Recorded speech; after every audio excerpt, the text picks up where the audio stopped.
Well, it's another win for Bayern Munich in the Klassiker. That's 7 now against Borussia Dortmund. 3-2 it finished on the day for them. And there's much to discuss here, Janusz. It was a brilliant start, an electric start with Dortmund taking the lead. But Bayern found their way back into it, helped along by Dortmund's dodgy defense, you could say.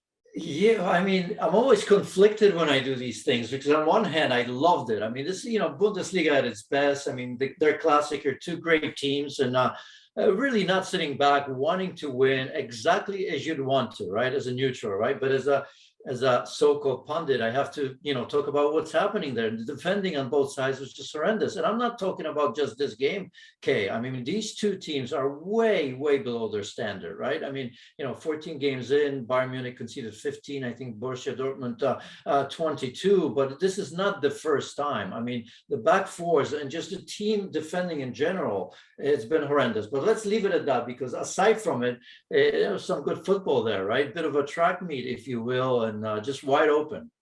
Yeah, let's see some good football, as you said, some wide open moments. Let's get to the two goal scorers that everybody was looking at, both of them on the score sheet on the day. We'll start with Robert Lewandowski, given the fact he scored two, his penalty proving to be the winner. I mean, there's no stopping this man, is there, Janusz?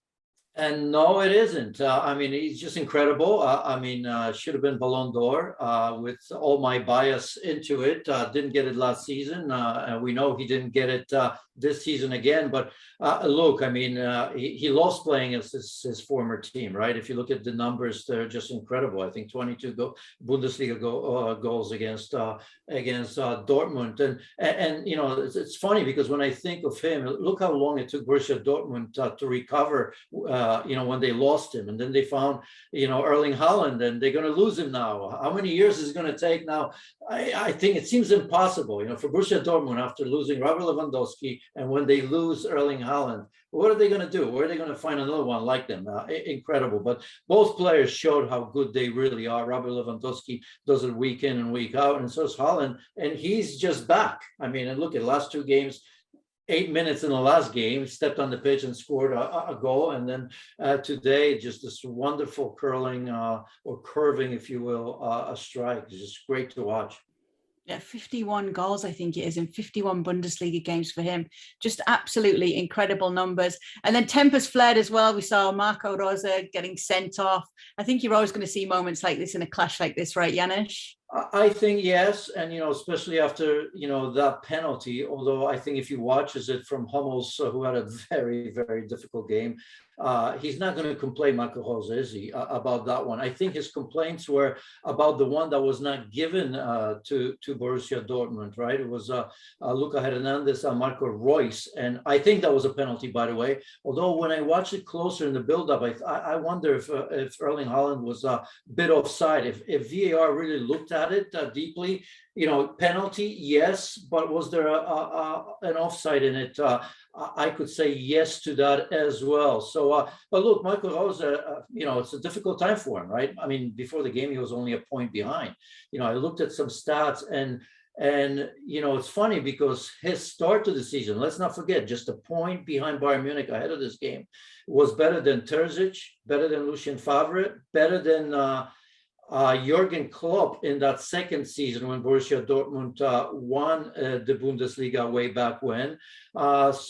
And better than Tuchel in his first season as well. So that's not so bad. Although I think he's got his critics, Marco Rose, as well.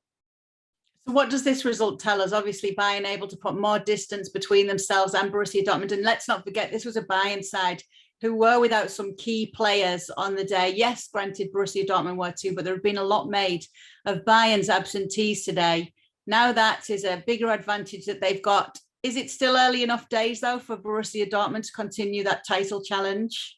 It is. I mean, I don't want to do it because I don't want people to get back at me if there's always that 1 or 2% or 3 or 4% chance that Dortmund's going to see it through. The reality is that's probably Bayern Munich, on the way for its 10th straight Bundesliga title, right? I mean, you gave the number, 7 straight and 4th straight, I think, at home lost lost to Bayern Munich in all competitions as well. Numbers don't lie psychologically. Obviously, Bayern Munich, it's in the heads of Borussia Dortmund. That's what it tells you. Borussia Dortmund good enough to beat everybody else, to stay close for a period of time, but not good enough when it comes to that one big match against Bayern Munich. And that's the bottom line. Somehow that has got to change. Well, thank you very much for watching ESPN on YouTube. For more sports highlights and analysis, be sure to download the ESPN app. And for live streaming, premium content, and let's not forget as well, ESPN FC 7 days a week. Subscribe to ESPN+.